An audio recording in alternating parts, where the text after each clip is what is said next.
Hello, my name is David, and this is the Numismatic Minute. Today, I just thought I'd share with you some purchases that I've made in the last few days. I've had a couple coins come in the mail, went to my local coin shops and picked some things up. Just thought I'd go through and show you what I got. We won't take too long in the video, but show you that I've got some cool stuff and thought I'd go ahead and share it with you. I suppose we'll be going through the typeset purchases that I've made recently, and all of these things will be going in the typeset that is in the mail. I've got a Dansko 7070 on the way, and all of these purchases were made specifically for that. We'll go ahead and zoom in, and this will go into one of the large cent slots. I think there's 4 of them in there. This will go to the next to last. I've got the cornet cent that the last one that'll go in there. I think it's a 1952. I already had that one. And this will fill up one of our half dime spots. 1838. And I didn't show the reverse on that other coin, so I'll bring it back and show it. Because this particular coin looks really good and didn't pay much for it at all. I got lucky.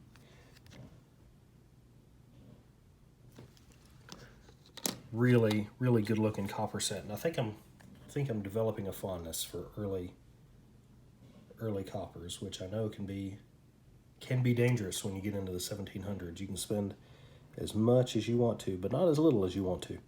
So it's something that I'm going to have to be careful about. And then this 1853 with arrows.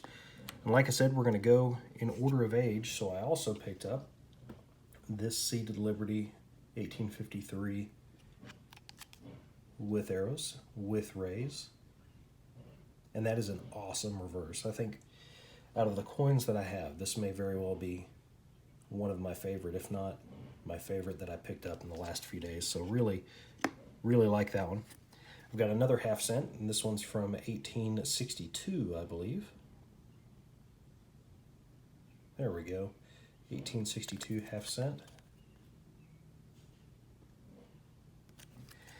And from 1867, a shield nickel, 5-cent shield nickel, with an awesome die crack on the side. I mean, look at that thing.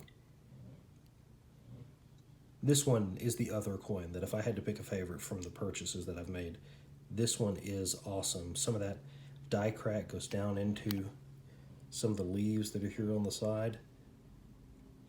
Just really cool, and not a lot of wear. I mean, you can look at the rays on there. Looks really good. Not bad. And then the stars look good, except for 1 or 2 that are slightly more worn than the others, but pretty clean overall. I like it. I like it. And then a 3-cent nickel. Never had one of these, so definitely going to need this one for the typeset in 1881. Also in very good shape, except for the PVC damage and the little ding there in the middle. But I can live with it, because overall, remove the PVC damage and it really looks nice. I mean, the coin does not look bad at all, just a little green. So Liberty got a little sick on that one. And then a 1913 Liberty head with some good detail in Liberty.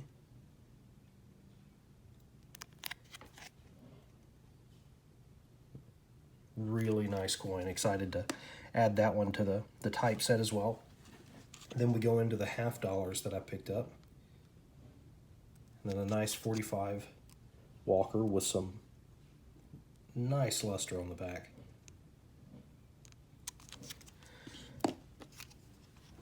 $55 quarter.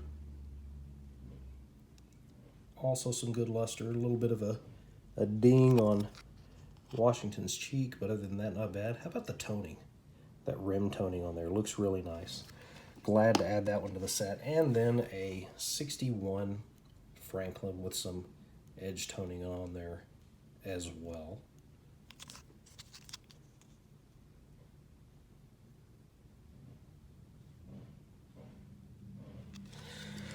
Good looking coins, and those were all for the typeset. So I'm excited about those. I have a few others in a box that I keep. So something that we may go through in another video. I'll zoom out for that. Another video where I've just got a bunch of things that I've got in here. we might look at those. I've got some interesting coins. A couple cool errors that I've found in circulation, one of which I couldn't believe I found. We'll look at that. It's a 1950 dime, so look for that coming up. In that pick with the typeset coins, I also picked up a couple bills.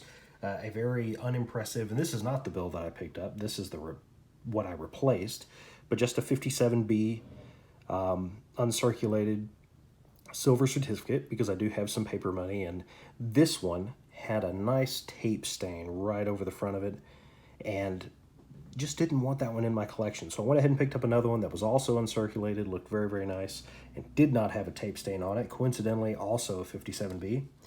And if you can see it in the corner of the frame, picked up a slightly older bill than 1957. We'll go back to 1862. This is my oldest piece of paper that I have in my collection, and I love it. It's awesome. From an earlier video, I mentioned that I was born in Arkansas, so was excited to pick this up when I found it, and in not bad shape. Serial number is not too terribly high. Again, it's only 1862, 8493-7. There were two that were there in the coin shop. The other one had an extra digit in the serial number, and it was blue, interestingly enough, and also a year later than this one. It was 1863, but real proud to have this one in my collection. It's got some nice ink staining through the back from that signature, so some sign of authenticity.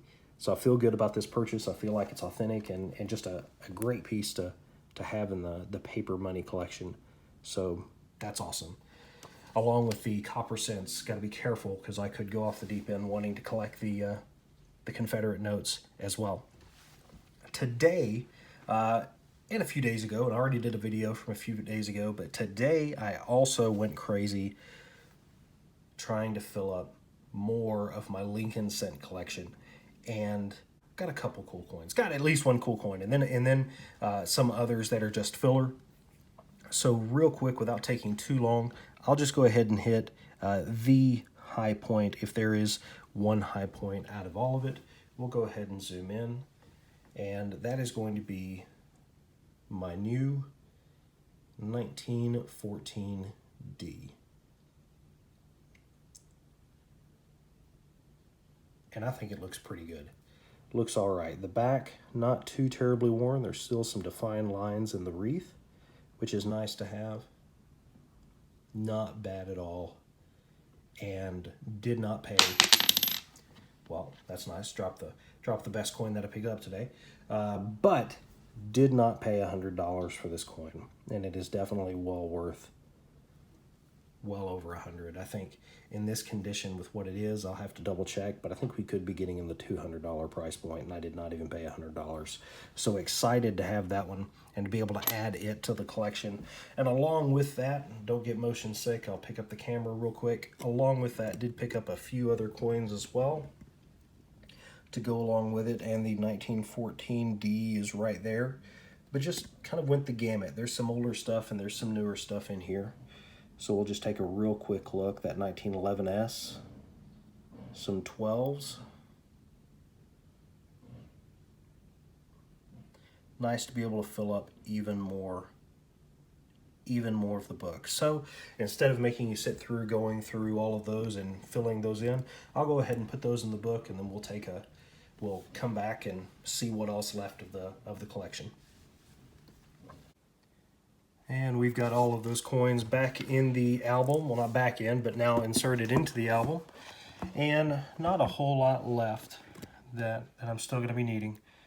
I've got the 1909S. Picked that up just the other day. Got that one right there. Still need the SVDB, of course, but I held one in my hands today. I'll just have some thinking to do and probably some trading to do if I want to get my hands on it. 1914S. Got a hole for the 1922D and the 1931S that I'm still needing. And then, of course, the 1955 double die I'm missing. But other than that, all of the wheat scents are done. So if I exclude the 2 errors, if I leave the 2 errors out, what does that leave? 3 coins? 3 coins short of a complete wheat scent set. I'm excited. Can't believe that I've gotten this far. I've not been into coin collecting too terribly long, but I feel like I've done well for the time that I've had. So that is my wheat scent collection. Do have a few memorials that are left.